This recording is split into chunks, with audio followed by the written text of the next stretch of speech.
querido irmão, minha querida irmã, Deus tem um desejo no seu coração. Quem sabia disso, diga amém. Deus tem um desejo no seu coração. E muitos homens já se levantaram ao longo da história da igreja para falar a respeito desse desejo. Infelizmente, muitos erraram, e eu não teria tempo, e também não é oportuno retratar ou trazer os inúmeros desvios que a igreja colheu ao longo dos séculos para falar dos desvios e erros da interpretação de qual é o verdadeiro e real desejo de Deus. Não é a nossa intenção, não é o nosso interesse. Mas eu preciso começar essa ministração nessa noite, dizendo mais uma vez, como eu disse há 2 semanas atrás, que Deus possui um desejo, utilizando de maneira livre uma expressão antropomórfica. Deus tem no seu coração um desejo.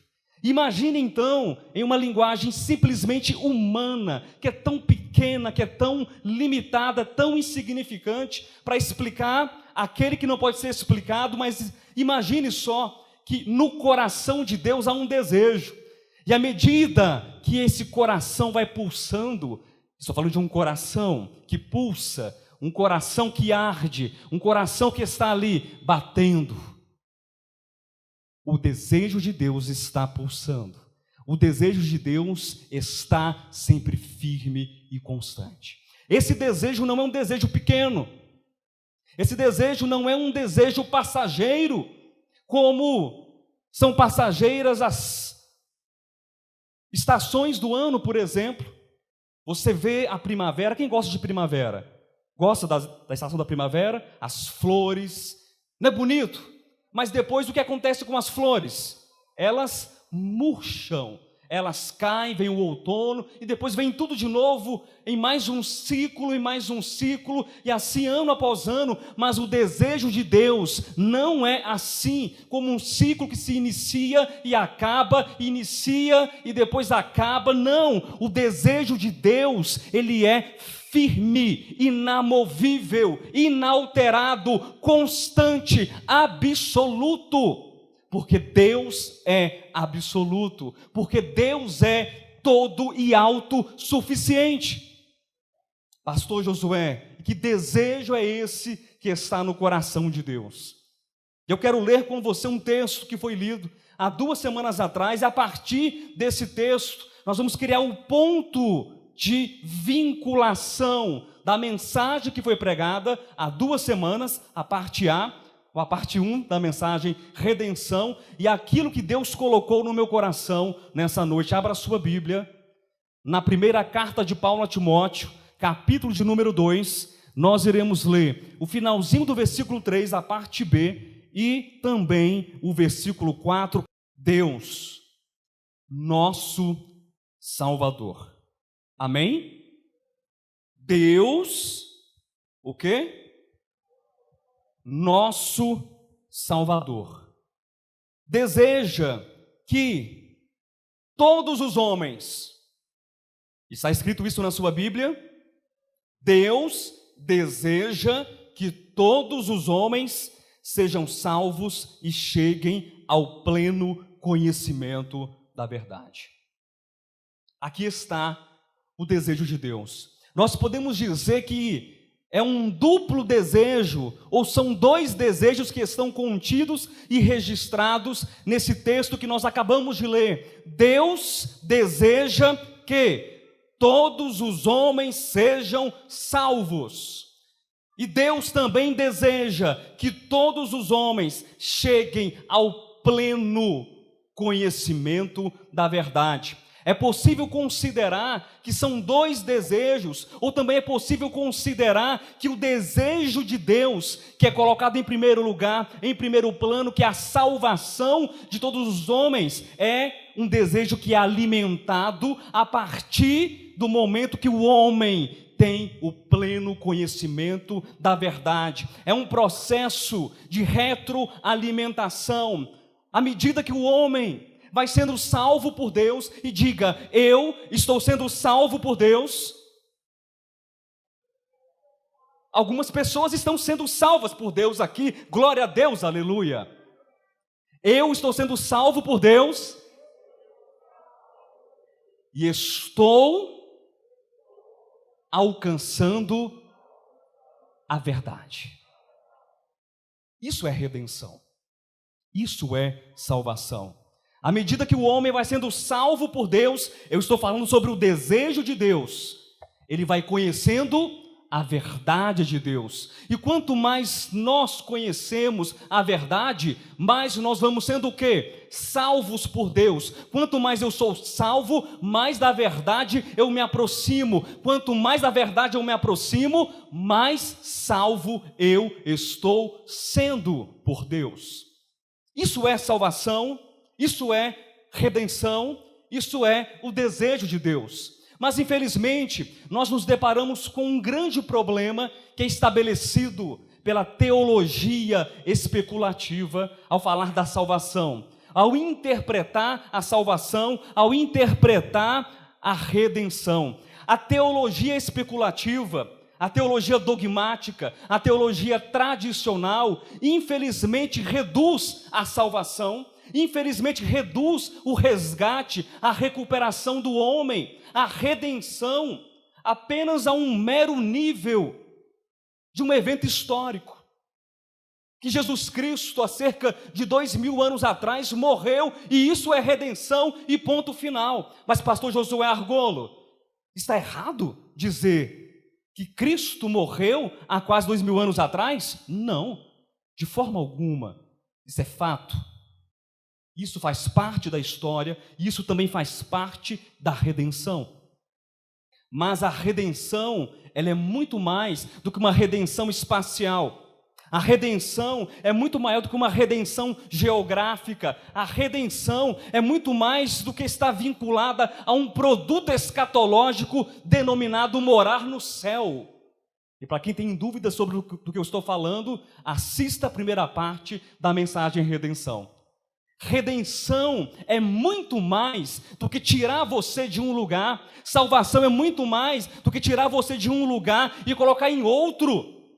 Redenção é muito mais do que um ponto perdido no tempo, no espaço, na geografia da antiga Palestina, há quase 2000 anos atrás. A redenção, ela pulsa de dentro do coração de Deus. A redenção está no coração de Deus, e ela não nasceu ontem. Ela não nasceu há 1000 anos atrás, ela não nasceu há 2000 anos atrás, a redenção não nasceu há 5000 anos atrás. A redenção, ela é o próprio Cristo manifestado ao universo e ao homem. A redenção é, portanto, uma ação concreta, constante de Deus.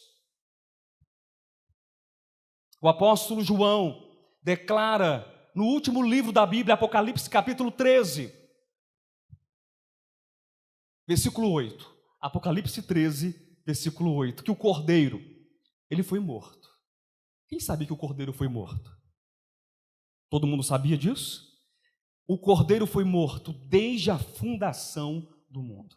Isso é muito interessante, é importante, é extremamente significativo, porque o livro do Apocalipse é o livro que desvenda toda a história de Deus com o homem. É o livro que fala assim, como as coisas serão na consumação. O plano de Deus, a obra de Deus, o desejo de Deus. E é interessante como esse texto, ele vincula a redenção, a própria criação. O Cordeiro foi morto desde a fundação do mundo, no sentido de que a redenção não é apenas uma morte, que a redenção não é apenas algo que aconteceu no espaço e na geografia, mas a redenção é uma semente, a redenção é um princípio, a redenção é um coração que pulsa, e através desse coração que pulsa, toda a vida veio a existir. Não existe criação sem redenção, não existe homem sem redenção, não existe nada sem redenção. E Pedro diz na sua primeira epístola, no capítulo 1, e preste atenção nessa declaração, versículos 18, 19 e 20. Aos seus leitores imediatos, mas essa palavra chega a mim, essa palavra chega a você, essa palavra chega a nós dizendo o seguinte, que não foi mediante coisas corruptíveis, como prata ou ouro, que vocês foram resgatados do vosso fútil procedimento, que foi legado pelos pais de vocês. Não foi a prata que redimiu vocês, não foi o ouro que redimiu vocês, não foi nenhum tesouro dessa terra que redimiu vocês, e Pedro prossegue dizendo, mas foi pelo precioso sangue, como que de cordeiro, sem defeito, sem mácula. E ele não para por aí, ele prossegue, ele é explícito, ele traz uma palavra clara e objetiva, o sangue de Cristo. Nós fomos redimidos pelo sangue de Cristo, e é sensacional como ele faz o fechamento dessa declaração no versículo 20, dizendo que esse sangue redentor, ele foi conhecido antes da fundação do mundo. Esse sangue foi conhecido antes da fundação do mundo, antes que existisse um anjo, antes que existisse um grão de areia, antes que existisse qualquer coisa no universo, esse sangue já pulsava para redimir o homem, para tornar o homem um com Deus, antes mesmo de qualquer coisa existir. E ele foi manifestado no tempo, escreve o apóstolo Pedro, por amor de vocês. Você se sente amado? Amém? Você se sente amado? Esse amor não começou ontem. Esse amor não começou na semana passada. Esse amor não começou no século passado. Esse amor, ele não existe. Esse amor é. Glória a Deus. E mais um texto, permita-me, por favor, apresentar mais um texto nessa introdução. Paulo também destaca, é o texto que foi lido no início dessa reunião, na sua segunda epístola a Timóteo, no capítulo 1, versículos 9 e 10, nós fomos salvos. Paulo diz que nós fomos salvos, que nós fomos chamados com santa vocação, não de acordo com as nossas obras. Escute isso, por favor. Você foi salvo não porque você é bom. A meritocracia não existe no plano de Deus. Você não mereceu, você não é bom, você não dá conta, você não pode, mas você foi salvo. Você foi chamado com santa vocação por conta da graça residente em Cristo Jesus, o nosso Senhor, que foi manifestada no tempo que Paulo diz agora. Quando essa graça se manifestou, quando Cristo apareceu, quando Cristo foi revelado na terra, Ele não apenas destruiu a morte, mas Ele trouxe também a luz, a vida e a imortalidade pela pregação do reto Evangelho de Deus. Isso é salvação, isso é redenção, meu irmão. Eu não estou falando de algo que aconteceu na semana passada, mas eu estou falando de algo que pulsa constantemente no coração de Deus. E se isso não te impressionar, se isso não sacudir cada molécula do seu corpo, se isso não sacudir as suas entranhas, eu não sei o que pode sacudir você, eu não sei o que pode convencer você, eu não sei o que pode mover o seu coração em direção ao próprio Deus.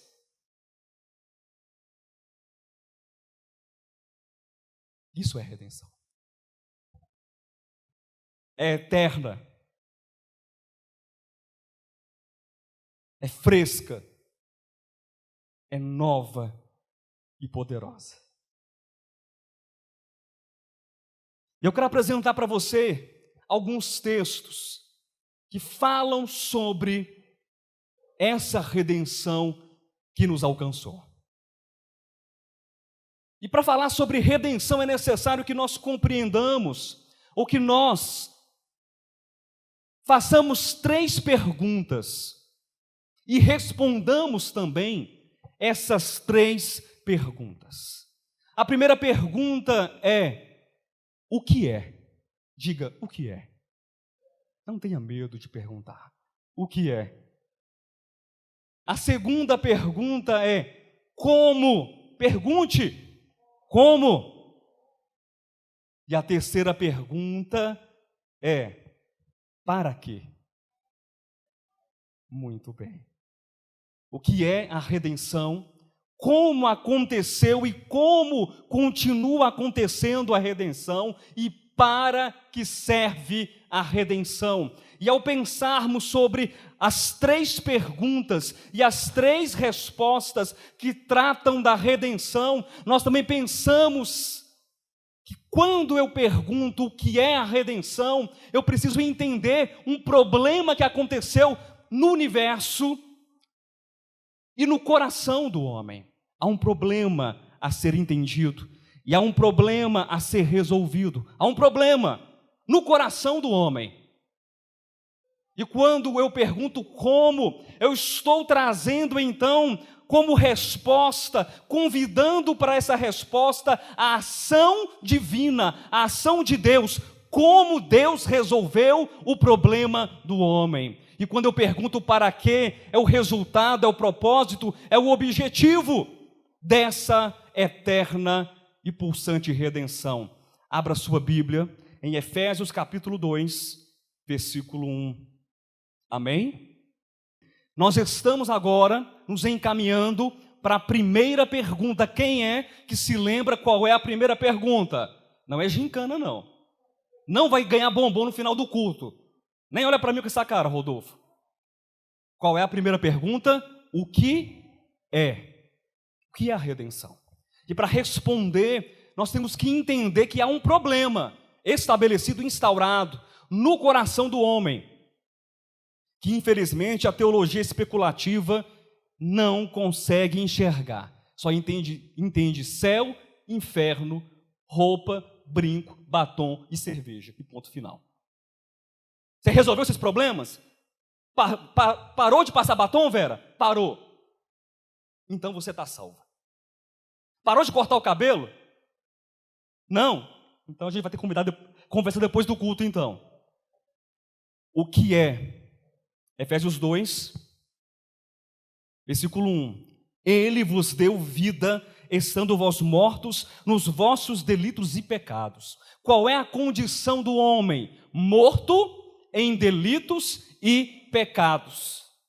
Já assistiram aqueles filmes de zumbi? Quem já assistiu aqui? Eu morro de medo de filme de terror, gente. Pensa num homem, eu não vou falar uma coisa aqui, vai ficar desconfortável, mas eu morro. Vocês entenderam, né? De medo. Morro de medo, filme de terror. Mas já viram aquele filme de zumbi? Que é o morto vivo, é o vivo morto. Eu não sei o que é. Se ele é vivo, se ele é morto, se ele é morto, se ele é vivo. Mas ele está o quê? Andando. O ser humano é assim.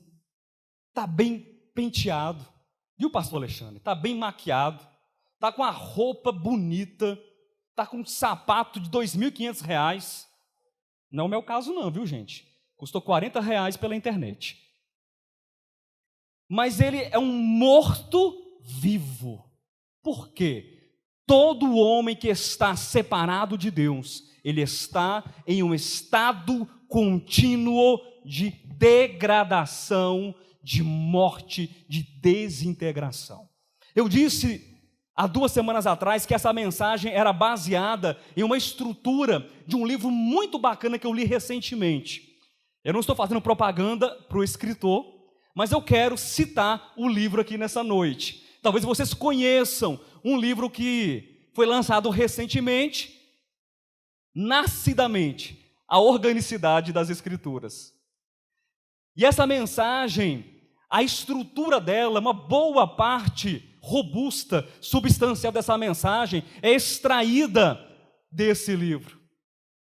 E eu tomei a liberdade, eu não falei com o dono do livro, com o escritor, mas eu pensei uma frase, eu acho que ele não vai me processar, porque eu vou dar os créditos aqui depois no final, dizendo assim que redenção, preste atenção por favor, redenção é o mesmo que libertar aquele que está cativo e trazê-lo de volta, redimido, à casa do Pai.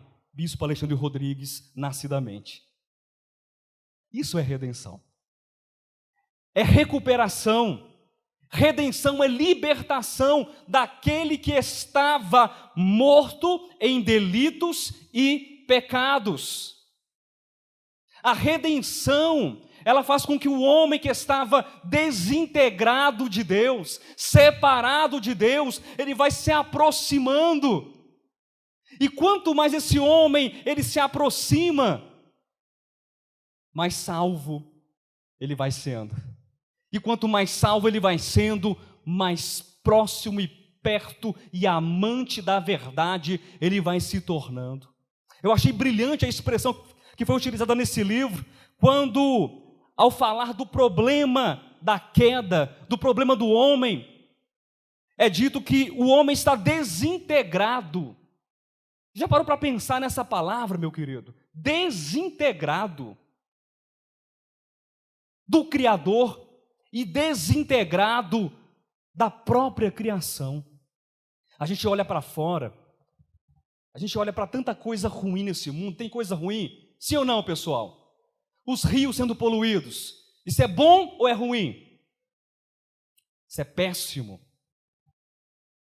O aquecimento global, tanta morte, tanta coisa ruim, e a criação em um estado de morte já. E o homem morto em delitos e pecados, desintegrado da criação e desintegrado de Deus. É esfarelando. Será que eu poderia falar isso? Desintegrado? Está esfarelando? É isso que está acontecendo. Quanto mais o homem é atingido pelo pecado, mais ele está se desintegrando. Há uns anos atrás, eu tive o prazer e a oportunidade de tirar férias na praia. É uma delícia, não é? É bom demais. Pretendo voltar. Eu estava com a minha família, até então com os meus 2 primeiros filhos. O caçula não tinha nascido. E eu e os meus filhos, nós nos sentamos ali na areia e fizemos um belo castelo de areia, pastor Alexandre. Sensacional. Lindo aquele castelo de areia. Mas o que aconteceu? Veio a água e começou a desintegrar o castelo de areia. O homem que está com seu coração afastado de Deus, o homem que confia no seu braço mortal, ele é um belo, fabuloso, extraordinário castelo de areia. Que quanto mais a água vai se aproximando, os pecados, ele vai sentindo a morte.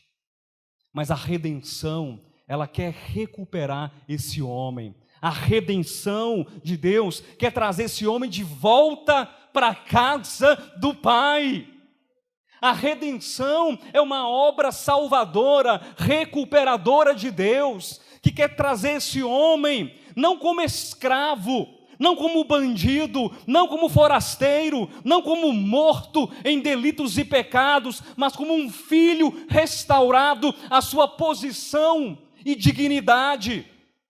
Um filho que tem sandálias nos pés, um filho que tem anel no dedo, um filho que tem uma túnica nova e resplandecente e tem uma posição de honra ao lado do seu pai, porque ele é filho. Não se trata de merecimento humano, não se trata de ser bonzinho, mas porque Deus fez e escolheu você para esse propósito, para essa graça, por intermédio da sua misericórdia.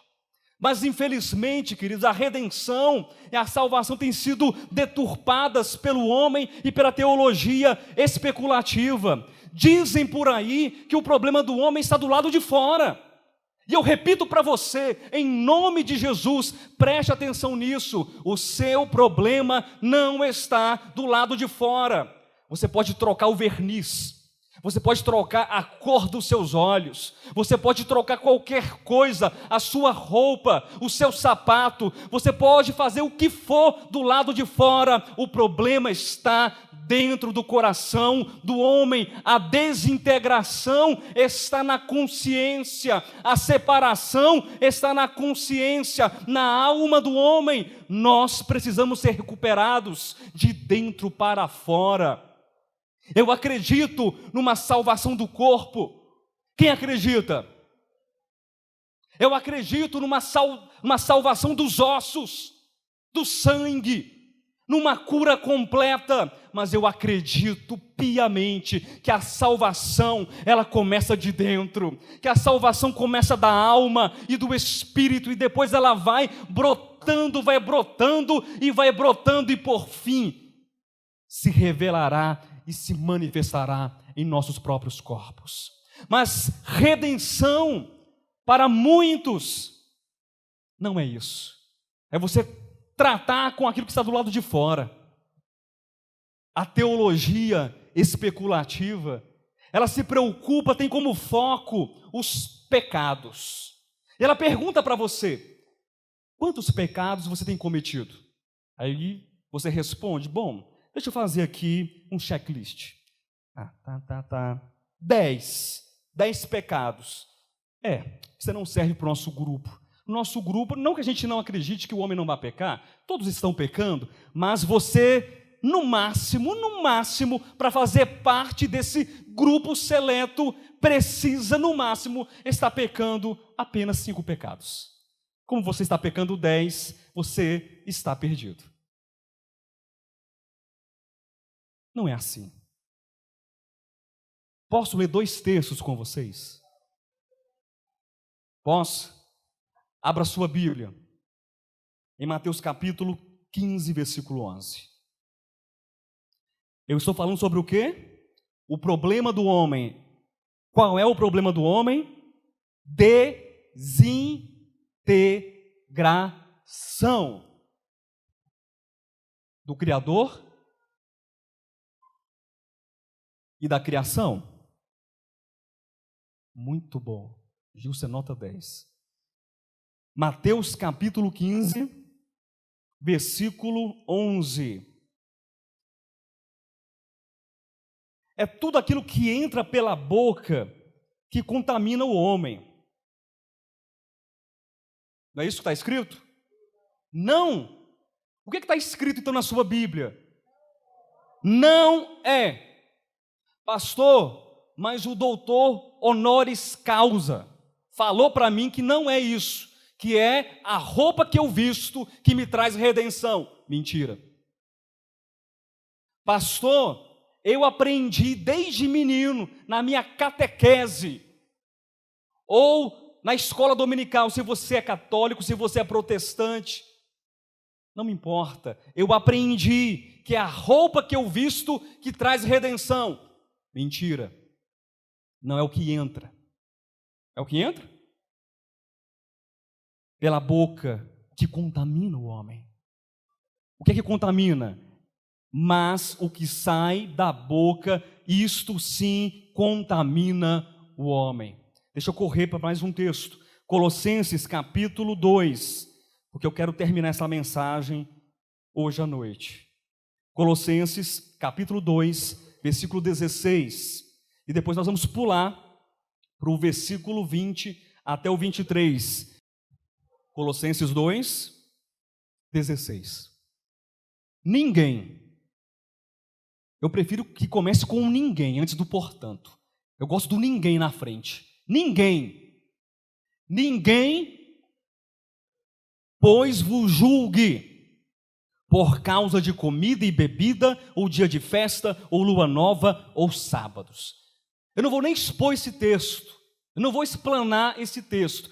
Fica com o texto apenas com a leitura. Ninguém vos julgue por causa de comida, de bebida, de festa, lua nova ou sábado. Versículo 20. Se morrestes com Cristo, isso é redenção. Amém? Você morreu com Cristo? Se morrestes com Cristo para os rudimentos do mundo, por quê?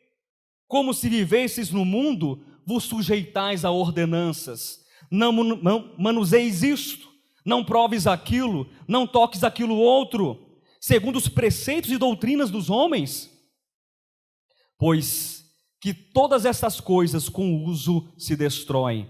Tais coisas com efeito têm aparência de sabedoria, como culto de si mesmo e de falsa humildade e de rigor ascético, todavia não tem valor algum contra a sensualidade.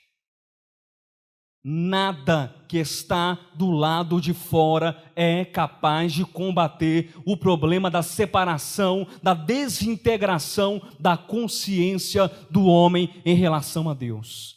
Nada. Portanto, a salvação é um processo interno em primeiro lugar. A salvação, a redenção, ela é uma redenção orgânica, ela é processual, ela vai acontecendo paulatinamente, ela vai tocando cada parte da nossa existência, cada parte do nosso ser. A salvação e a redenção orgânicas, elas são sistêmicas.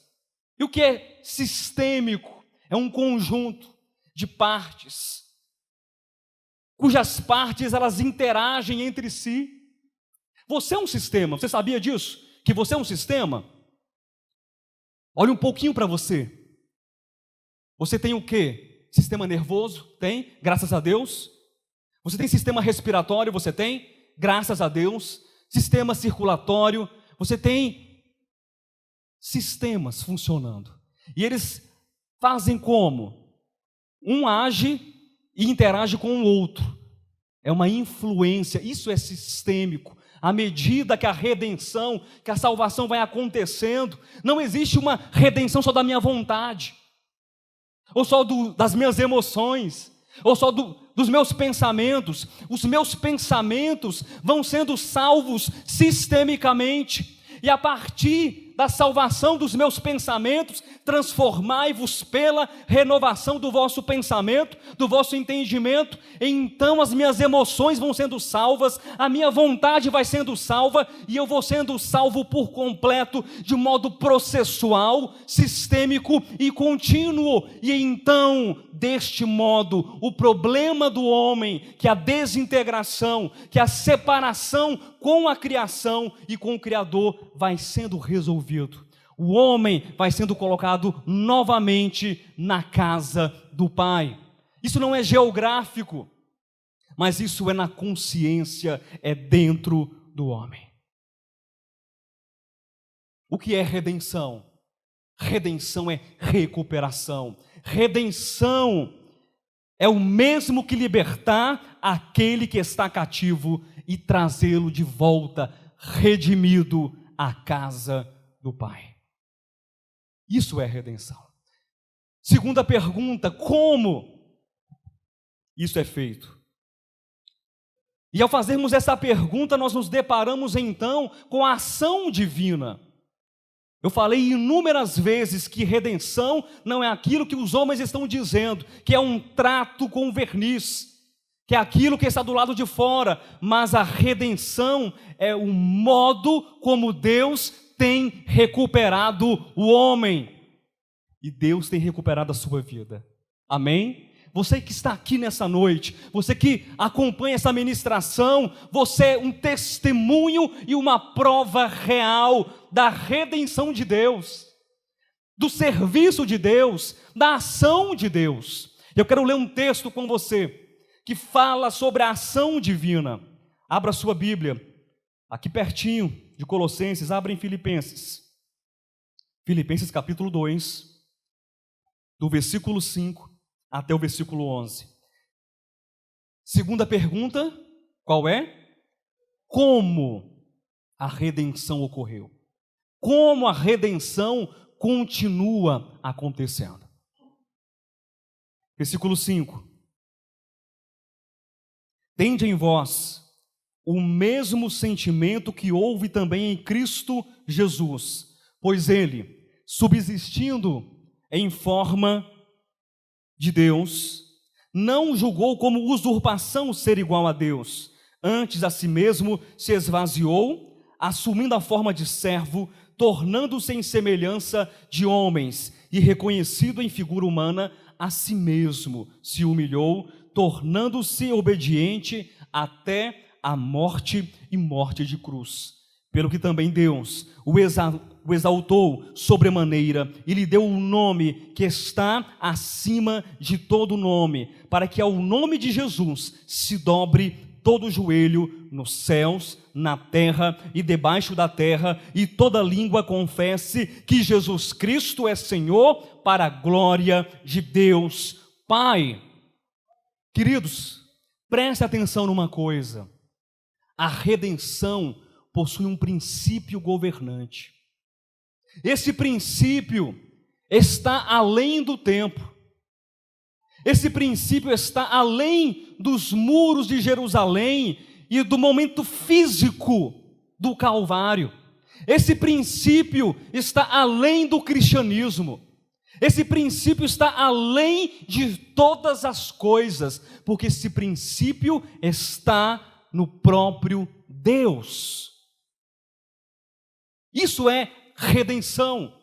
Uma redenção que diz o seguinte para você: que você tem que nascer no lugar certo, que você precisa escutar o evangelho dos batistas, ou dos presbiterianos, ou dos devapianos, ou dos assembleianos, ou dos ianos. É a única redenção válida, senão você vai para o lago de fogo e enxofre. Essa não é a verdadeira e real redenção. Redenção não tem muros. A redenção não cabe em uma religião. A redenção não cabe em um tempo. A redenção ultrapassa todas as coisas. A redenção é maior do que impérios. A redenção é maior do que religiões. A redenção é maior do que um evento histórico. A redenção é maior do que todas as coisas. Mas tem também muita gente dizendo que redenção é algo mais ou menos parecido com isso, que um dia Deus olhou para o homem e sabia que o homem estava desintegrado. Foi a parte anterior da mensagem, ok? E Deus, olhando para esse homem, ficou com muita raiva. Sabe um Deus irado? Você já conheceu um Deus irado em algum lugar? Em algumas pregações? Eu já conheci um Deus extremamente irado, que espumava pelo canto da boca, e que dos seus olhos saíam faíscas, fogo, um Deus aterrorizante, conforme nós vimos há 2 semanas atrás, e eu compartilhei isso, um certo pregador dizendo o seguinte, que o homem precisa estar terrivelmente aterrorizado diante da ira de Deus. Sim, o homem precisa estar terrivelmente aterrorizado diante da ira de Deus. Então esse Deus, ele olhou para a humanidade, ele cruzou os braços e pensou e coçou a sua barba, e começando a espumar pelo canto da boca, e saindo faísca pelos seus olhos, dizendo: eu tenho que resolver esse problema. Porque o homem pecou, o homem se afastou de mim, o homem está com o seu coração morto em delitos e pecados, o homem está desintegrado, mas eu preciso resolver esse problema. Então, alguém precisa pagar o pato. Já ouviu essa expressão? Alguém precisa pagar o pato. E como não vai ser o homem, porque o homem não dá conta de nada, eu preciso descarregar minha ira em alguém. Eu preciso descarregar a minha violência em alguém. E se apresenta, portanto, a figura de um Deus grego, de um Deus romano, de um Deus de qualquer panteão, mesmo do verdadeiro e único Deus, corajoso, bondoso, justo e amoroso. Um Deus que não é visto em Cristo. Diz assim: eu vou matar alguém para resolver o problema da humanidade. E adivinha quem foi que ele matou? Sabe quem foi? em que ele descarregou toda a sua ira e violência, esse Deus sanguinário, em Jesus. Jesus pagou o pato.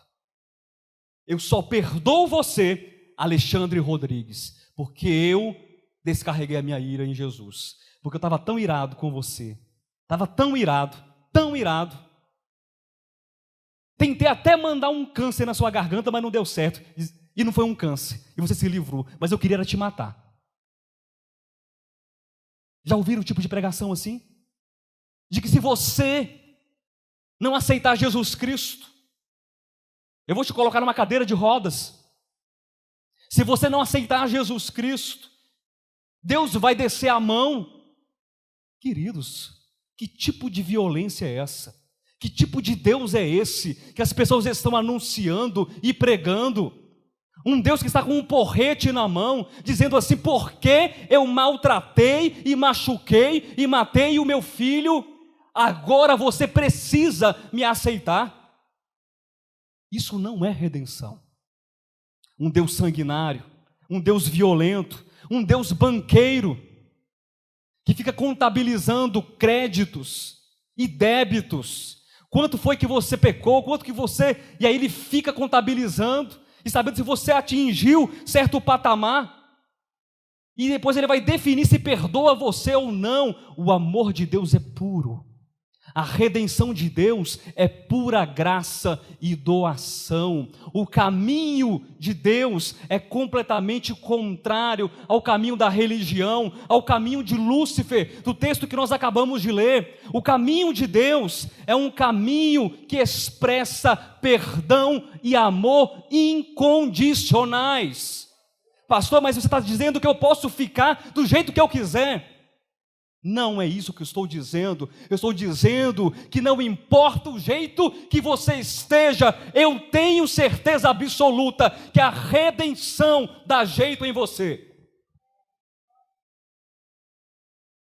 Eu estou dizendo que a redenção é completamente suficiente para recuperar o homem, não pela dor, não pela violência, não pela ameaça, não com um porrete na mão, mas com braços amorosos e cordiais e generosos de perdão e de resgate. Isso é redenção.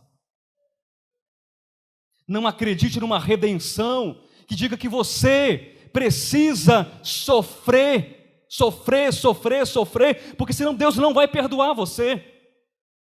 Você precisa mudar. Isso é fato. E quem muda, experimenta sofrimento, da própria mudança do crescimento.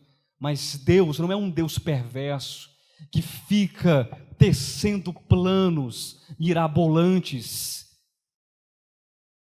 planos terríveis e maquiavélicos, e alfinetando. Eu vou ver até o quanto que você consegue ir. Eu vou te espetar, eu vou te espremer, para saber se você consegue. E ele fica, não. A redenção não é isso. A base da redenção é amor. A base da redenção é perdão e a misericórdia. Eu preciso ler 2 textos que eu separei para vocês, antes de voltar para Filipenses. Eu não consegui ler há 2 semanas, mas eu preciso ler esses 2 textos, e eu prometo que esses 2 textos eu lerei a última vez em 2020. Mas eu vou ler muitas vezes em 2021. Abra sua Bíblia em Lucas capítulo 9, versículo 51 até o versículo 56. Vamos ver o tipo de teologia que é pregada e o tipo de expressão de Deus que deve ser vista de fato e de verdade. Lucas 9, do 51 ao 56. Quem achou? E aconteceu que ao se completarem os dias em que devia ele, esse ele é Jesus, ok? Ser assunto ao céu, manifestou no semblante a intrépida resolução de ir para Jerusalém. Ele estava perto de ser assunto ao céu. E enviou mensageiros que o antecedessem. Indo eles, entraram numa aldeia de samaritanos para lhe preparar pousada, mas não o receberam, porque o aspecto dele era de quem decisivamente ia para Jerusalém. Vendo isto, os discípulos Tiago e João perguntaram, preste atenção nesse texto. Senhor, deixa eu dar uma pausa aqui, por favor. Essa pergunta aqui é a pergunta que é em forma de afirmação explicada por muita teologia por aí. Entenderam? A pergunta dos discípulos, uma interrogação, é feita em forma de afirmação por muita gente. Senhor, queres que mandemos descer fogo do céu para os consumir? Básico assim. Vocês entenderam aqui a situação, pessoal? Jesus foi para uma aldeia de samaritanos. Ele conseguiu entrar na aldeia? Ele foi recebido na aldeia? Não. E aí, o que acontece? Tiago e João têm uma solução. Eles têm uma resposta de Deus para a vida do homem desintegrado. Eles têm uma resposta para o homem separado de Deus. Ou seja, está desintegrado, está separado, vamos tocar fogo neles. Vamos queimar até o talo. Não vai sobrar nada. E aí Jesus Cristo, Ele intervém. Mas como eu amo Jesus Cristo. Você ama Jesus Cristo? Jesus Cristo intervém, meu querido. Jesus Cristo, Ele muda o cenário do que o homem acredita que é redenção, que é salvação. João e Tiago estão fazendo isso aqui, olha. Está vendo essa linha aqui? Uma linha imaginária. Olha aqui, pessoal, tem uma linha imaginária. Você vai por aqui, ó. Ó, igual teste para bêbado. Você vai por aqui, ó. Se você cair fora, a gente vai pedir para Deus queimar você. Porque é assim que acontece. Jesus Cristo, não. Jesus, porém, voltando-se, os elogiou exaustivamente e profundamente. Uhul! Parabéns, pessoal! Vocês entenderam o espírito da salvação. Até que, enfim, 3 anos e meio andando com vocês. Há muito tempo eu esperava que vocês compreendessem qual era o desejo do Pai, o desejo do meu coração. Que bom, parabéns. Tapinha nas costas, vamos lá, pode orar, que eu sei, e vou ajudar. Vocês começam a orar aí, Tiago, João, e eu também vou interceder para o fogo descer mais rápido e mais quente. Jesus, porém, voltando-se, os repreendeu e disse: vós não sabeis de que espírito sois. Meu querido, quem está falando isso aqui não é Josué Argolo, não é Alexandre Rodrigues, não é João Calvino, não é Martinho Lutero, não é Papa Francisco. É Jesus. Vós não sabeis de que espírito sois, pois o Filho do Homem não veio para destruir as almas dos homens, mas para salvá-las. E seguiram para outra aldeia. Vai para outra aldeia, segue a vida continua. Você pode continuar com amor, com graça, com perdão, com favor e com misericórdia, porque isso é cura, salvação e redenção. Não é por violência, não é por ameaça. Há um outro texto, abra em Hebreus, capítulo 1, do versículo 1 ao versículo 3. Havendo Deus outrora falado muitas vezes e de muitas maneiras aos pais pelos profetas. Vocês sabiam que Deus falou no passado? Quem sabia disso aqui? Deus falou de muitas maneiras, muitas vezes, pelos profetas aos pais de Israel? Sim. Mas olha o segredo, olha a chave da revelação de Deus. Pessoal, tem alguém que está falando agora, nos últimos tempos. não é Moisés, ok? Não é Isaías, ok? Não é Jeremias, não é Davi, não é nenhum deles, não. Quem é que está falando agora nos últimos tempos, nos últimos dias? Nos falou pelo Filho, a quem constituiu herdeiro de todas as coisas, pelo qual também fez o universo. Ele, esse Filho, que é o resplendor da glória e a expressão exata do seu ser, sustentando todas as coisas pela palavra do seu poder, depois de ter feito a purificação dos pecados, assentou-se à direita da majestade nas alturas, a parte inicial do versículo 3. Ele que é o resplendor da glória e a expressão exata. Não existe equívoco algum. Quando Cristo falava, Deus falava.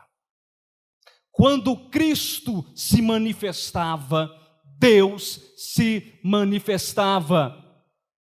A redenção, há cerca de 2000 anos atrás, é uma manifestação pública de um amor eterno, de um amor puro, acolhedor e incondicional de Deus, do Criador, por toda a sua criação.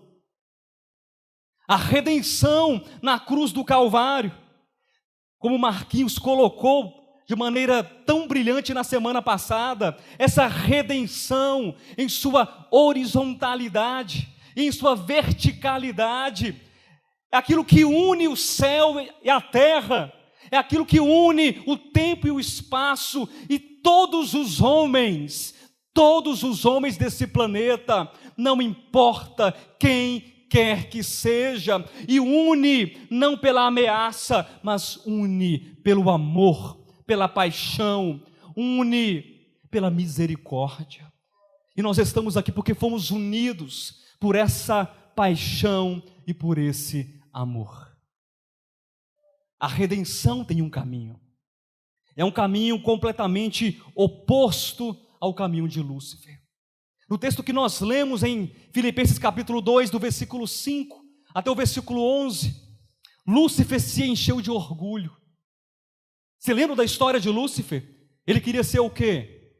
Semelhante a Deus. Um coração cheio de orgulho. Um coração pomposo. Um coração desequilibrado e desintegrado. Imagine aquele que é criatura e diz assim: eu vou subir, eu vou estar nas mais altas estrelas, entre as nuvens. O coração de Lúcifer é como o coração do homem, orgulhoso, cheio de convicções, de conceitos, de estabilidade própria, mas aquele que é Deus não julgou como usurpação ser igual a Deus, mas ao contrário daquele que não era, que quis subir, que se orgulhou, ele se esvaziou. É a palavra que a gente gosta tanto de utilizar aqui nesse ministério, que é a kenosis, é o esvaziamento. Deus, imagine o sol, a nossa estrela mais próxima. É uma estrela de quinta grandeza, não é isso mesmo? Existem estrelas de maiores grandezas. Entenda, apenas é um exemplo muito pequeno e pobre. Imagine o Sol, o nosso Sol, uma estrela de quinta grandeza, diminuindo o seu calor, a sua luz, para caber numa cabeça de alfinete. Você consegue pensar nisso? Será que é possível? Você consegue pensar nesse sol que te aquece todos os dias? Diminuindo, e aí você coloca aquele sol numa cabecinha de alfinete. Deus não tem tamanho. Deus não é do tamanho do sol. Deus não é do tamanho da lua. Deus não cabe no universo, muito pelo contrário, todo o universo está contido na vida.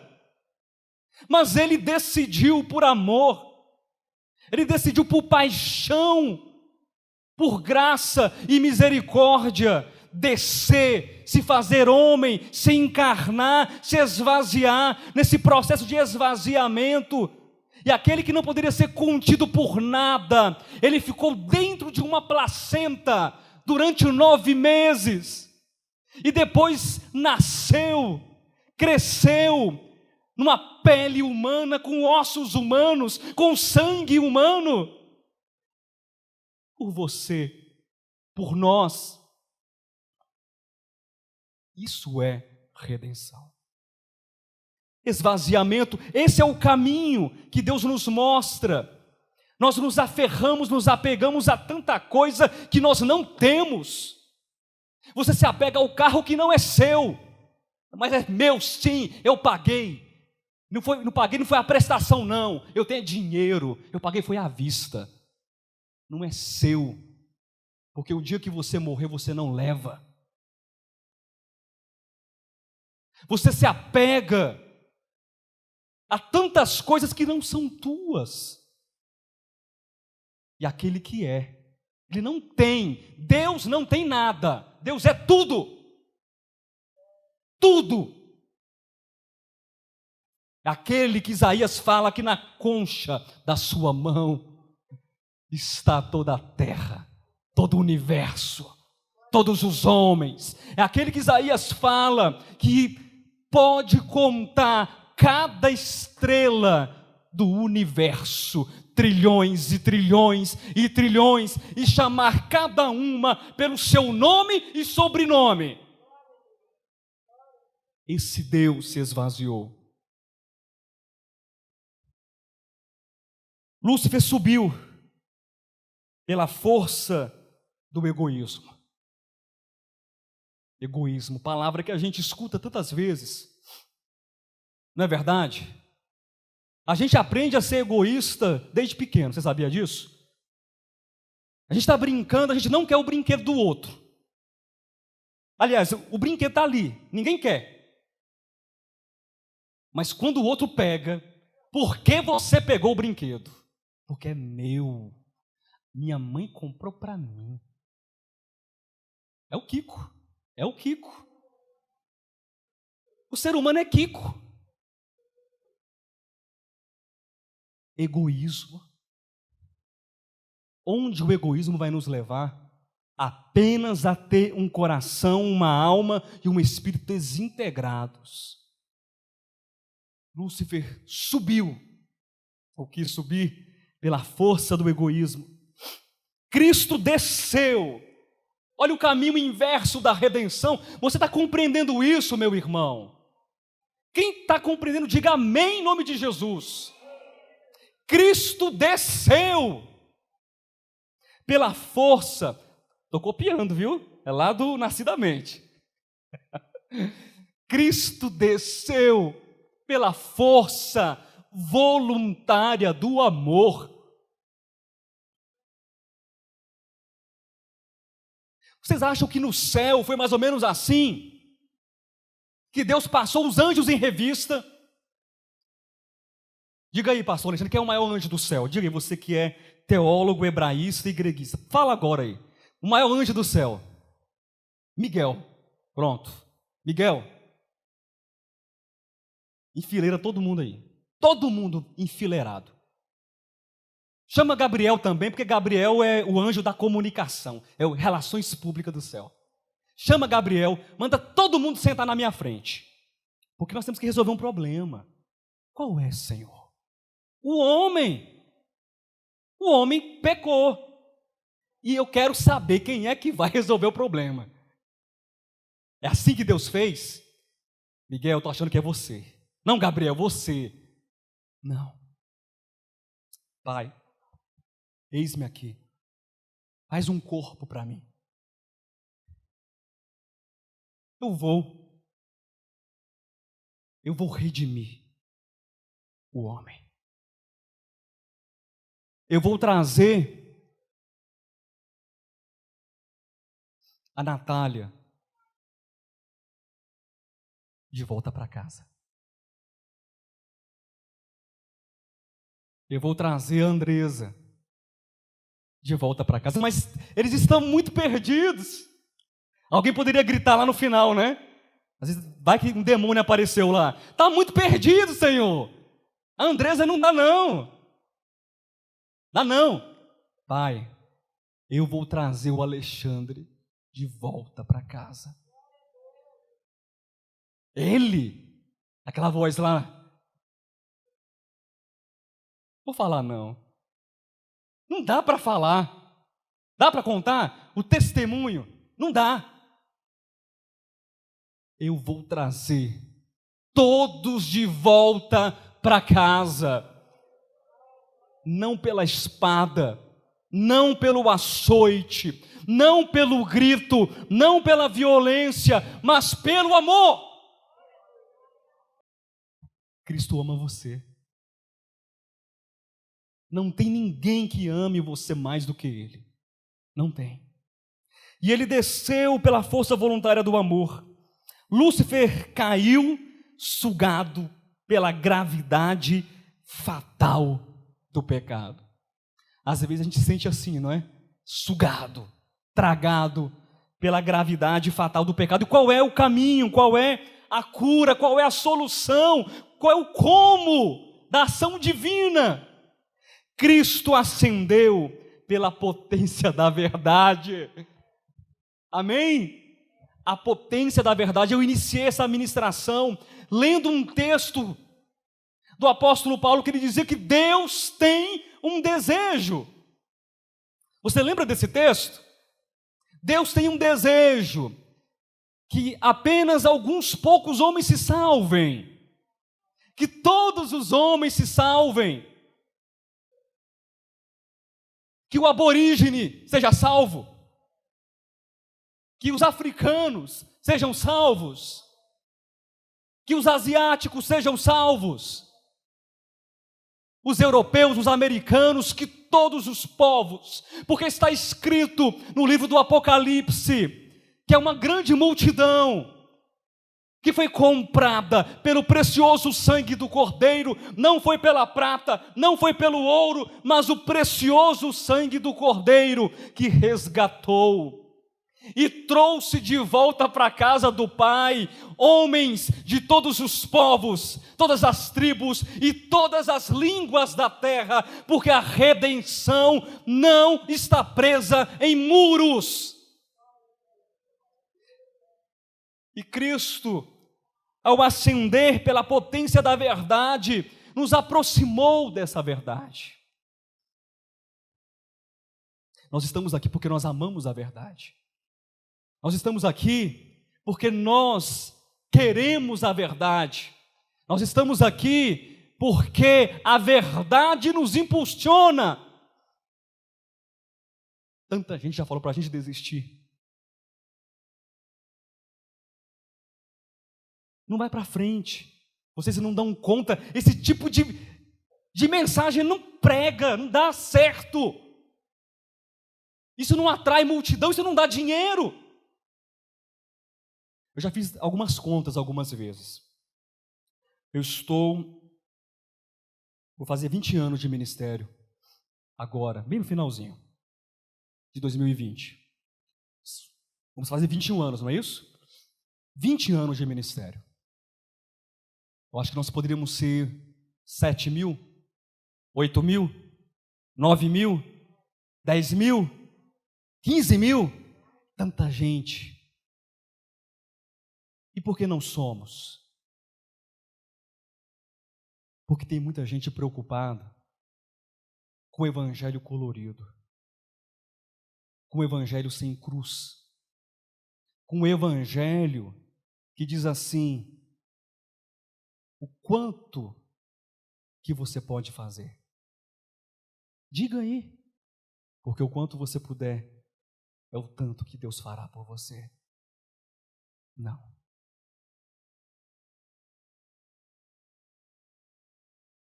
Nós acreditamos num evangelho que recupera o homem, numa redenção que salva o homem, numa redenção que torna esse homem desintegrado, aquele castelo de areia na praia, uma pedra viva na edificação da casa de Deus.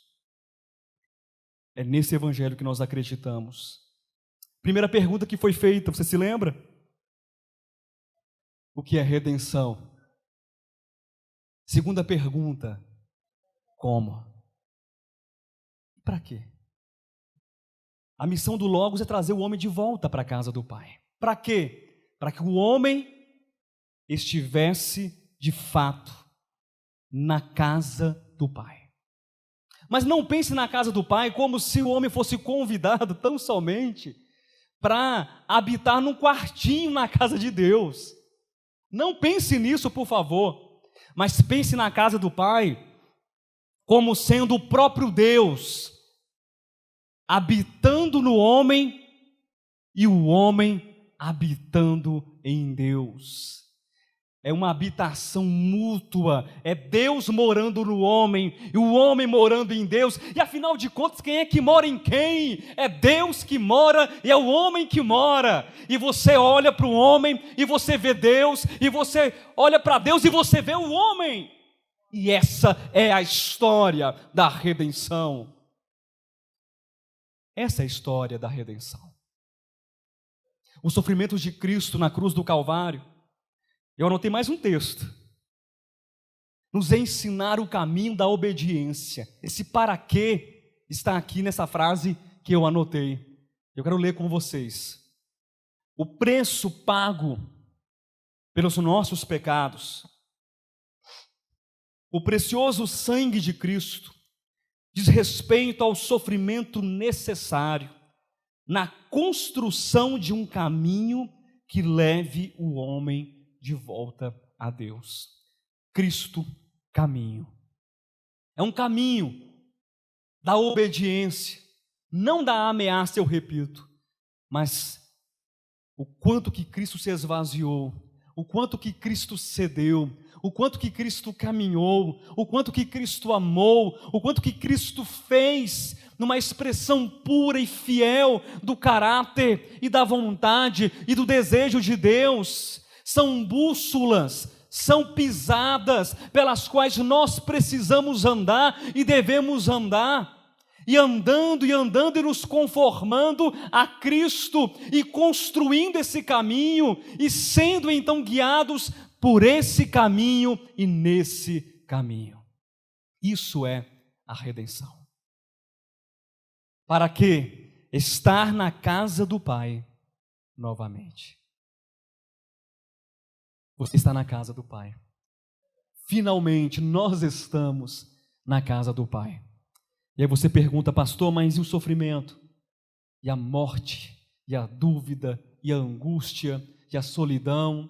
E a tristeza? E tantas coisas que não foram resolvidas ainda. Elas serão resolvidas. A redenção, ela resolve todos os problemas internos e externos do homem.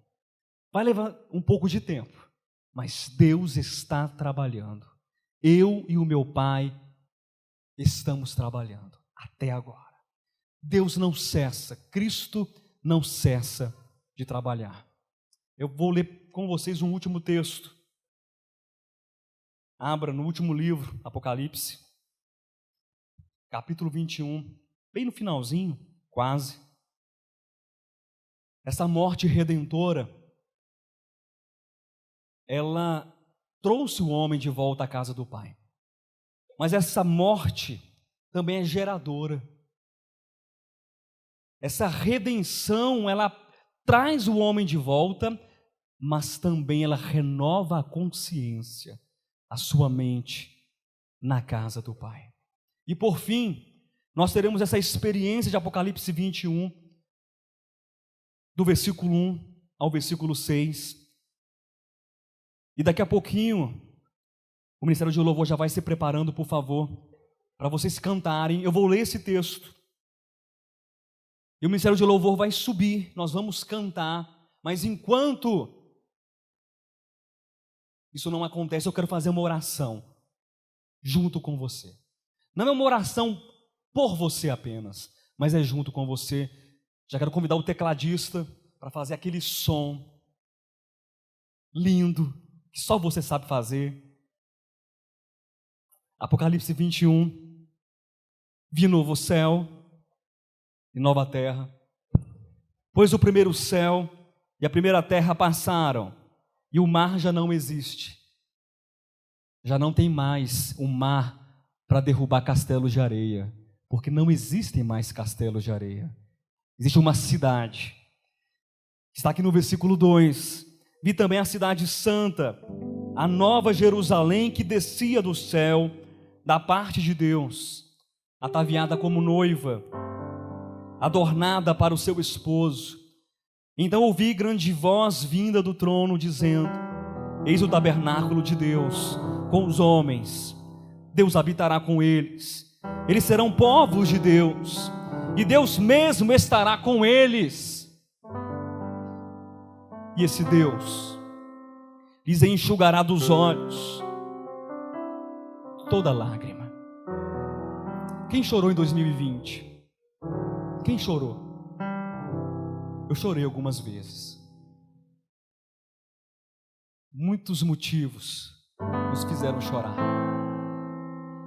Alguns de nós choraram porque perderam pessoas. Outros choraram diante dos próprios fracassos, dos pecados, dos deslizes. Muitas coisas fizeram a gente chorar. Muitos castelos de areia foram sugados pelo mar. Mas nessa cidade não tem choro. Nessa cidade, o próprio Deus enxugará dos olhos toda lágrima, e a morte já não existirá. Já não haverá luto, nem pranto, nem dor, porque as primeiras coisas passaram. E com que autoridade isso é feito? Tudo isso é realizado. E aquele que está sentado no trono disse: eis que faço novas todas as coisas. E acrescentou: escreve, porque essas palavras são fiéis e verdadeiras. Essas palavras que dizem que não haverá mais morte, nem luto, nem dor, nem sofrimento, nem pranto e nem lágrimas. As palavras são ditas por Deus, aquele que se assenta no trono, e as palavras dele são fiéis. As palavras dele são verdadeiras. Ele disse ainda, tudo está feito. Queridos, que nós temos o resultado da redenção. Tudo está feito. Olha para a sua vida hoje, um instante apenas um flash de segundo. Eu sei que às vezes a gente não enxerga o tudo está feito. Eu olho para mim e me vejo diante do espelho, e algumas vezes eu não consigo enxergar o tudo está feito. Mas essa voz, que não é uma voz como trovão aqui, mas é uma voz suave, calma, serena, tranquila, que diz assim: tudo está feito, tudo já foi consumado, tudo já foi realizado, tudo, porque Jesus Cristo foi morto antes da fundação do mundo. O Cordeiro foi morto antes da fundação do mundo. Tudo está feito. Se coloque de pé. Eu sou o Alfa e o Ômega, o princípio e o fim. Eu, a quem tem sede, darei de graça da fonte da água da vida. Você está com sede? Beba. Beba hoje. Beba amanhã. Beba, porque tudo, conforme Deus diz, um dia estará completamente feito e realizado.